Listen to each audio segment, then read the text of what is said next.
ക്രിസ്തുവില പ്രിയരെ, നോമ്പ് കാലം രണ്ടാം ഞായറാഴ്ചയിലേക്ക് നാം ഇന്ന് പ്രവേശിച്ചിരിക്കുകയാണ്.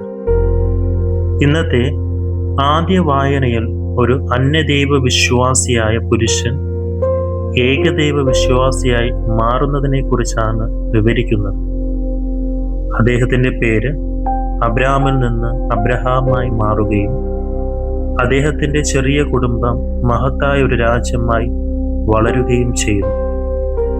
അബ്രാമിന് ചെയ്യേണ്ടത് ഏകദേശം ഒന്ന് മാത്രം: കർത്താവായ ദൈവത്തിൻ്റെ കൽപ്പനകൾ അനുസരിക്കുക. അദ്ദേഹം അത് നിർവഹിക്കുകയും ചെയ്യുന്നു. രണ്ടാം വായനയിൽ വിശുദ്ധ പൗലോസ് തിമോത്തിയോസിന് എഴുതിയ രണ്ടാം ലേഖനത്തിൽ നിന്നുള്ളതാണ്. നോമ്പ് കാലത്തിൽ നമുക്ക് പ്രതീക്ഷിക്കുന്ന ആത്മീയ പരിവർത്തനം എന്താണെന്ന് ഇത് വിശദീകരിക്കുന്നു. സ്നേഹവും കരുതലും ശാസനയും നിറഞ്ഞ ദൈവത്തിൻ്റെ കരങ്ങൾ നമ്മുടെ കഷ്ടപ്പാടുകൾക്കും വേദനകൾക്കും ദുരിതങ്ങൾക്കും പിന്നിൽ പ്രവർത്തിക്കുന്നുവെന്ന് തിരിച്ചറിഞ്ഞ് യേശുവിൻ്റെയും അവൻ്റെ സുവിശേഷത്തിൻ്റെയും വഴി നമുക്ക് ലഭിക്കുന്ന കൃപയോട് സഹകരിച്ച് വിശുദ്ധിയിൽ വളരാൻ ശ്രമിക്കുമ്പോഴാണ് രൂപാന്തരീകരണം പ്രാപിക്കുന്നത്. ഇന്നത്തെ സുവിശേഷത്തിൽ രൂപാന്തരീകരണ സംഭവത്തിൽ മോശയും ഏലിയായും അപേക്ഷിച്ച് ഉന്നതനായ മഹത്വമുള്ള വ്യക്തിയായി യേശു തന്നെ വെളിപ്പെടുത്തുന്നു. യേശുവിൻ്റെ രൂപാന്തരത്തിൻ്റെ പ്രധാന ലക്ഷ്യം തൻ്റെ പീഡാസഹനം, മരണം, ഉയർപ്പ് എന്നിവയെക്കുറിച്ചുള്ള പിതാവിൻ്റെ പദ്ധതി മനസ്സിലാക്കുന്നതിനായി സ്വർഗസ്ഥനായ പിതാവിനോട് ആലോചിക്കാനായിരുന്നു. രണ്ടാമത്തെ ലക്ഷ്യം തൻ്റെ തിരഞ്ഞെടുത്ത ശിഷ്യന്മാർക്ക് യേശുവിൻ്റെ ദിവ്യമഹത്വം ബോധ്യപ്പെടുത്തുന്നതായിരുന്നു. അങ്ങനെ അവർ ലൗകിക മോഹങ്ങളും രാഷ്ട്രീയ വിജയിയായ മിശിഹ എന്ന സ്വപ്നങ്ങളും ഉപേക്ഷിക്കുകയും പരീക്ഷണ കാലങ്ങളിൽ ശക്തരാകുകയും ചെയ്യേണ്ടതിന്. മലമുകളിൽ മേഘത്തിൽ നിന്ന് വന്ന സ്വർഗീയ ശബ്ദം യേശുവിനെ "ഇവൻ എൻ്റെ പ്രിയപുത്രൻ, ഇവനിൽ ഞാൻ പ്രസാദിച്ചിരിക്കുന്നു" എന്ന് പ്രഖ്യാപിച്ചു. യേശുവിന്മേൽ പരിശുദ്ധാത്മാവ് പ്രാവായി ഇറങ്ങി വന്നു. ഇതിലൂടെ യോഹന്നാൻ തൻ്റെ ബന്ധുവായ നസ്രായനായ യേശു വാഗ്ദത്ത മിശിഹായാണെന്ന് ഉറച്ച് പ്രഖ്യാപിക്കുകയും അത് പൊതുവായി പ്രഖ്യാപിക്കുകയും ചെയ്തു.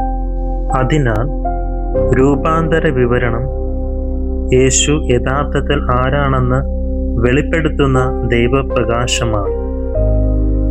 യേശുവിൻ്റെ രൂപാന്തരം വിവരിക്കുന്ന സുവിശേഷം ദൈവത്തിൻ്റെ ഇഷ്ടം നിർവഹിച്ച് അവനിൽ വിശ്വാസം വയ്ക്കുന്നവർക്കായി കാത്തിരിക്കുന്ന സ്വർഗീയ മഹത്വത്തിൻ്റെ ഒരു ദൃശ്യാവലോകനം നമുക്ക് നൽകുന്നു.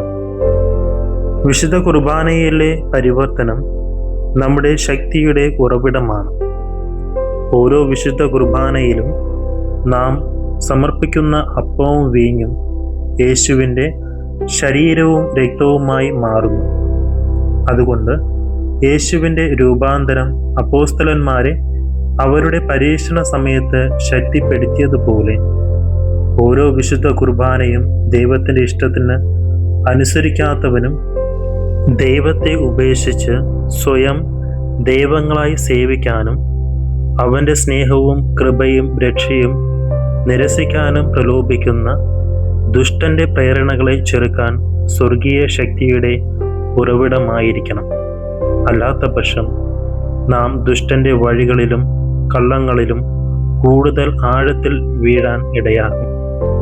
അതുകൊണ്ട് വിശുദ്ധ കുർബാന പ്രലോഭനങ്ങളുടെ ആക്രമണങ്ങൾക്കെതിരെ ഏറ്റവും നല്ല പ്രതിരോധമാണ്. നോമ്പ് കാലത്ത് നമ്മുടെ ജീവിതത്തെ പുതുക്കാൻ അനന്തമായ കൃപയുടെ ഉറവിടവും പിശാചിൻ്റെ ആവർത്തിച്ച ആക്രമണങ്ങൾക്കെതിരെ ശക്തമായ സംരക്ഷണവും അത് നമുക്ക് നൽകുന്നു. കൂടാതെ ദിവസേന നമ്മുടെ മനസ്സിനെയും ഹൃദയത്തെയും പരിവർത്തനം ചെയ്യാനുള്ള ഉറവിടമായും അത് പ്രവർത്തിക്കുന്നു. ദിവസവും നാം കാണുന്ന ഓരോ സഹോദരനിലും സഹോദരിയിലും യേശുവിനെ കാണാൻ അത് നമ്മെ പ്രാപ്തരാക്കുന്നു. നാം സ്വീകരിക്കുന്ന ഓരോ കൂദാശയും നമ്മെ പരിവർത്തനം ചെയ്യുന്നു. ഉദാഹരണത്തിന്, മാമോദീസ നമ്മെ ദൈവത്തിൻ്റെ പുത്രന്മാരും പുത്രിമാരും സ്വർഗത്തിൻ്റെ അവകാശികളും ആക്കുന്നു. സ്ഥൈര്യലേപനം നമ്മെ പരിശുദ്ധാത്മാവിൻ്റെ ആലയമാക്കി മാറ്റുന്നു. കുമ്പസാരത്തിലൂടെ ദൈവം പാപിയെ വിശുദ്ധിയുടെ പാതയിലേക്ക് തിരികെ കൊണ്ടുവരുന്നു. രോഗ്യലേപനത്തിലൂടെ പാപമോചനവും ശാരീരിക സൗഖ്യവും പ്രദാനം ചെയ്യുന്നു. ഈ ഒരു തിരിച്ചറിവ് ജീവിതത്തിൽ കൂദാശകൾ സ്വീകരിക്കുമ്പോഴുണ്ടാകുന്ന ഒരു രൂപാന്തരീകരണം, കൂടെയുള്ള ദൈവത്തെ തിരിച്ചറിയാൻ സാധിക്കുന്നുണ്ട്. അതാണ് നമ്മെ സംബന്ധിച്ചിടത്തോളം രൂപാന്തരീകരണം. ദൈവം നമ്മെ സമൃദ്ധമായിട്ട് അനുഗ്രഹിക്കുമാറാകട്ടെ.